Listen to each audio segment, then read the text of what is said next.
আগের ভিডিওতে তোমাদের সঙ্গে শেয়ার করেছিলাম আমার এই মেকআপ প্রফেশনে আসার খানিকটা গল্প। এবারে তোমাদেরকে বলবো এই প্রফেশনে আসার পরে নিজেকে প্রমাণ করার জন্যে আর এই প্রফেশনে নিজেকে আরও স্ট্রংলি প্রতিষ্ঠিত করার জন্য কি করেছিলাম।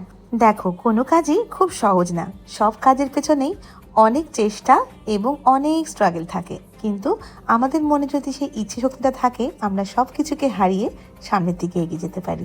আমি যখন ধীরে ধীরে বুঝতে শুরু করলাম আমার কাজ লোকে পছন্দ করছে, আমি তখন আমার কাজের প্রতি আরও অনেক বেশি নিষ্ঠাবান ও পরিশ্রমী হয়ে উঠলাম। রাত নেই দিন নেই আমি একনিষ্ঠভাবে সবসময় প্র্যাকটিস চালিয়ে যেতাম। ও যে কথায় আছে না, কোনো কিছু মন প্রাণ দিয়ে তুমি যদি চেষ্টা করে যাও তাকে পাওয়ার থেকে তোমাকে কেউ কখনো আটকাতে পারবে না। সময়টা আমার কাছে কখনো ম্যাটারই করতো না। আমি রাত 2টো 3টে রাত জেগে জেগে না ঘুমিয়ে সব সময় চেষ্টা করতাম নতুন কিছু করার।